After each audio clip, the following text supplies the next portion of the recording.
The D, man. Yeah, shout out my nigga from D's Media, you feel me? Yo, it's your boy D's Media back again with another video. Like, comment, subscribe to the channel on the road to 100K. Today we're going to talk about 051 Kiddo pretty much admit to getting Tay Savage touched up. Let's jump straight into it. This all started, you know, my personal opinion, when Kiddo got locked up. For that, I believe he got a parole violation or something like that when he got caught with them straps outside of Chicago, Illinois. When he got locked up, you know, and he got touched up, you know, by the BDs and allegedly 600. And pretty much they've been clowning him on the internet, which I look at it like this, you know, everybody, when you locked up in a situation like that, you ain't got no choice but to fight, you know. You ain't got no switches, you ain't got no Drakes, you ain't got no 10 millis, you ain't got no 9s, you ain't got no 40s, you ain't got none of that. All you got is homemade tools and you got your hands, you know. And back there, you're going to win some, you're going to lose some. Everybody think that, you know, they going to go back there and they going to keep seeing like these King Von videos where they just whooping on everything. That ain't the way jail go. Sometimes you're going to win, sometimes you're going to lose, you know. But pretty much, man, no pictures came out, but you know, it's rumored that, you know, Tay Savage had some altercation with some dudes while he been locked up. I believe he just finishing out the rest of his parole. Tay Savage, I believe he did like, I think he did like 10 or close to 10. So I believe he had like less than a year, or I think like a year left on papers. So I think he just walking his time down. But pretty much, man, he had an altercation. And, you know, Kiddo called in and confirmed that, you know, he had something to do with it. You know, it's no secret that, you know, Welch World and Welch World and Young Money don't get along. You know, it's no secret. You know, both of these guys been going at each other pretty much since they've been out. But I think that this all started, like I say, man, like with Hard Body, with the situation with Hard Body exposing him, you know, and the situation with him getting jumped on. I think that played a part in him, you know, getting something done to Tay. You know, we got to think about this, though. At the end of the day, when you in that type of situation, best believe when you affiliate with certain things, and you locked up, eventually, man, that's going to happen, you know. I wish both of these brothers the best. If they really pay attention, you know, their story is really kind of similar. Both of them did 10 years.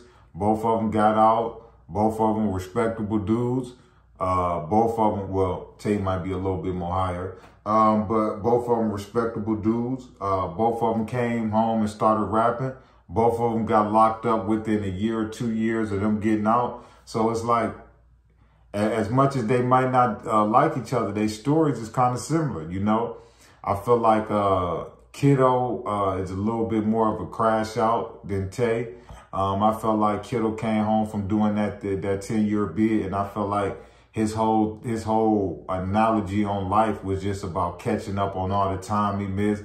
You know, he ain't waste no time dissing 300, 600, Dirt, Keith, Von, you know, anybody that he could diss, man. And at the time, man, they really on some, not all everybody, but when Kiddo came on and doing it, they really was kind of like trying to start pushing peace.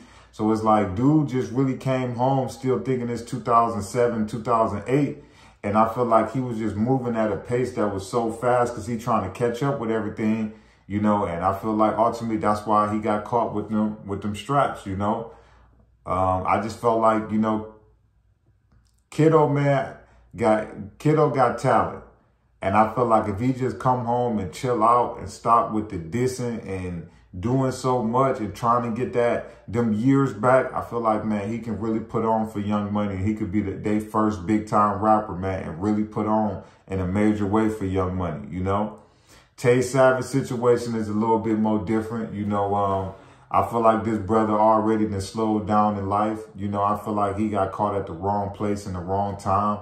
You know, partying with Chubbs, an altercation went on, and they pretty much had police contact. That's a clear violation of his parole. So that's why he had to go and finish his time. But I respect this dude because the same dudes that turned Muslim around him was the same dudes that was hanging with King Von. You know what I'm saying?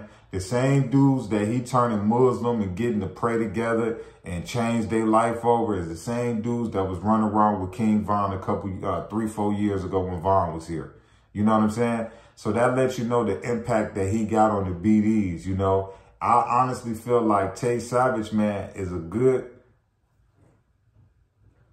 a good person to look up to if you in that type of life. You talking about a guy that have been through everything. You talking about a guy that have been hit up, been sent to prison, you know, then beat this, then beat this, beat that. So I feel like, you know, he a good example, you know, for the youth in Chicago, you know. So I feel like he could do better out than in, you know, but hopefully with him walking this time down, you know, he'll be able to get back to his music. You know, I know he had traveling restrictions, a bunch of stuff. So maybe now, you know, he'll be able to get to that money, you know, without having no type of restrictions at all. But one day, man, both of these brothers going to have to wake up, man, and realize that y'all could do more better for y'all community than what y'all doing tearing it apart.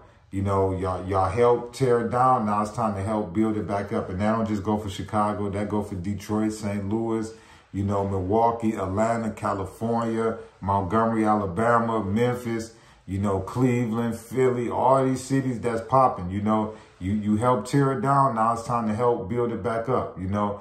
But I definitely wish both of these dudes the best.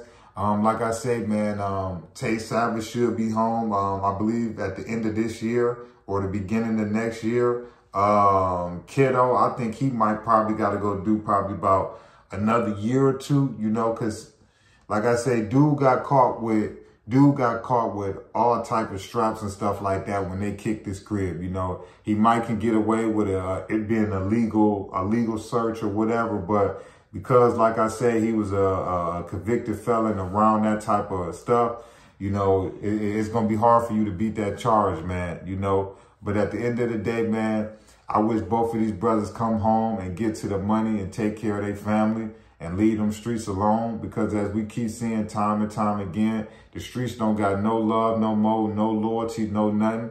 These youngsters done changed the game. They done made this backdoor shiesty wave cool. And if they ain't gonna backdoor shiesty and take something from you, bro, they gonna tell on you at the end. So I'm just gonna tell y'all now, man, that the streets ain't worth it, man. Go ahead and leave it alone. But like I say, man, free 051 Kiddo and free Tay Savage, man. Peace, positivity, network growth. Let's save these kids. The D, man. Yeah, shout out my nigga from D's Media. You feel me?